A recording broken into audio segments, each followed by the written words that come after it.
News చూస్తున్నాము. హైదరాబాద్ లో బయోటెర్రర్ కుట్రలో కీలక విషయాలు వెలుగులోకి వచ్చాయి. హైదరాబాద్ కు చెందిన డాక్టర్ మోయినుద్దీన్ తో సహా ముగ్గురిపై ఎన్ఐఏ అభియోగాలు నమోదు చేసింది. మోయినుద్దీన్, అంజద్ సహా మరో నిందితుడిపై ఛార్జ్ షీట్ దాఖలు చేసింది.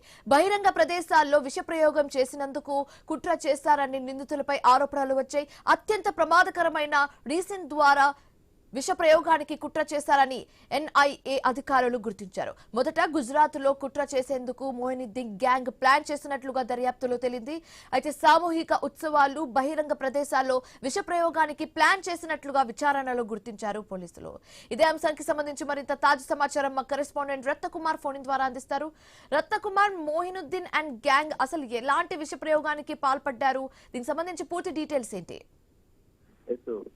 శివాని, దేశవ్యాప్తంగా బయోటెర్రర్ కు సంబంధించినటువంటి వ్యవహారం అనేది సంచలనంగా మారిన విషయం తెలిసిందే. గత కొన్ని రోజుల క్రితం హైదరాబాద్ కు చెందిన డాక్టర్ మోయినుద్దీన్ తో పాటు మరొక ముగ్గురిపైన ఎన్ఐఏ పోలీసులు దర్యాప్తు చేశారు.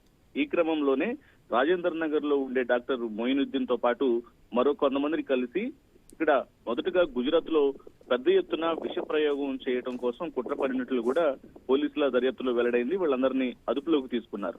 సామూహిక ఉత్సవాలు, బహిరంగ ప్రదేశాల్లో పెద్ద ఎత్తున విష ప్రయోగానికి పథక రచన చేసినట్లు పోలీసులు గుర్తించడం జరిగింది. ఇందులో భాగంగానే నేషనల్ ఇన్వెస్టిగేషన్ ఏజెన్సీ ఎన్ఐఏ దర్యాప్తులో భాగంగా వీరిని గుర్తించి రాజేంద్ర నగర్ లో డాక్టర్ మోయినుద్దీన్ తో పాటు మరొక ముగ్గురిని అరెస్ట్ చేసింది.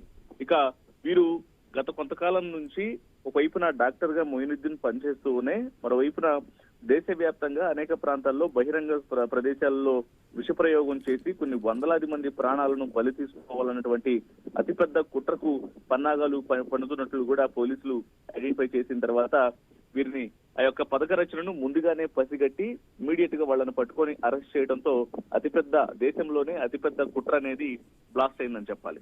ఇక ఇందులో భాగంగా అప్పటి నుంచి వీరందరినీ అదుపులోకి తీసుకొని ఎటువంటి విష ప్రయోగం అనేది జరగకుండా ఎన్ఐఏ పోలీసులు వీరి యొక్క అరెస్టుతో ఆ యొక్క ఆలోచనలకు తెరవేయడం జరిగింది. ఇక అందులో తర్వాత మోయినుద్దీన్ ని, అంజాద్ అనేటువంటి మరొక నిందితుడి పైన సైతం పోలీసులు ఛార్జ్ షీట్ ను దాఖలు చేశారు. ఇక ప్రస్తుతం హైదరాబాద్ లో యొక్క బయో టెర్రర్ అనేది సంచలనంగా మారిన నేపథ్యంలోనే మోయినుద్దీన్ ను అదుపులోకి తీసుకొని విచారణ చేసిన తర్వాత ఫస్ట్ అతని మొదటగా అతని ఇంట్లో రాజేంద్ర నగర్ లో ఉన్నటువంటి ఇంటి దగ్గరికి వెళ్లి అతను ఎటువంటి ఎక్విప్మెంట్ అనేది వాడుతూ ఉన్నాడు, ఎటువంటి కెమికల్స్ ద్వారా ఈ విష ప్రయోగానికి కుట్ర పన్నుతున్నాడు అనేది కూడా ప్రస్తుతం అప్పుడు పోలీసులు ఐడెంటిఫై చేశారు ఎన్ఐఏ వాళ్ళు.